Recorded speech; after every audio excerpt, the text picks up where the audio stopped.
It's the Line Makers on Sporting News.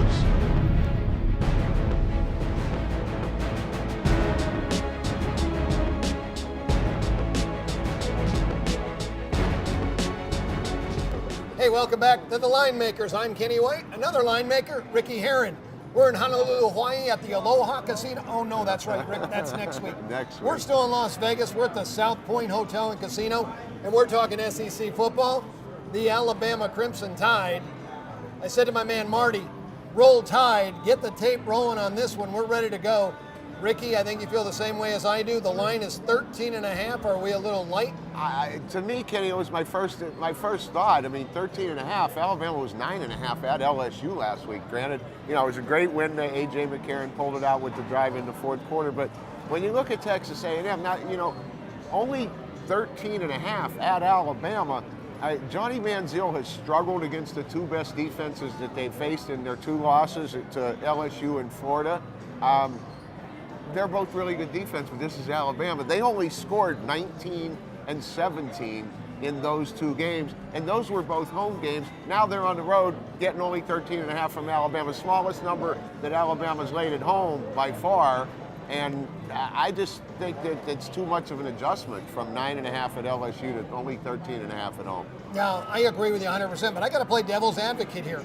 9-0 Alabama team has a 2-game lead in their side of the division. If they lose this, they got to beat Auburn. If they win this, they're actually in and they clinch. So maybe I'm not playing devil's advocate. Maybe I'm making a play for Alabama. Win this one, and you're already in the SEC championship game. I think that Alabama just has too much depth for Texas A&M. I think the game may be close in the first half, and Alabama pulls away in the second half because A&M doesn't have the quality of athletes that Alabama does throughout the roster. And I'm glad you brought that up. The two games that they lost were at home, Florida and LSU, where the 12th man in College Station is a very important factor for Texas A&M. Kevin Sumlin on the road the last 3+ years, and 3 of those years was with Houston. He's just 13 and 13 ATS, so he's no world beater on the road. Doesn't get his teams up, nothing exceptional. He does go over though, 15 and 11. This game reminds me a lot of last year's Arkansas game with Wilson the quarterback. Big happenings in Arkansas. They thought they were going to have a shot at Alabama, and Alabama destroyed them. Yeah, I think Alabama, you may see a similar result here. I said A&M scored 19 and 17 against LSU and Florida. If they don't score more than that, they're getting rolled. Is the line 13? Is the line 13.5 because maybe a letdown? Beating LSU in the last 2 minutes? I would have to think that's part of the reason that you would have to look at it that way. LSU is the biggest game of the year every year for Alabama.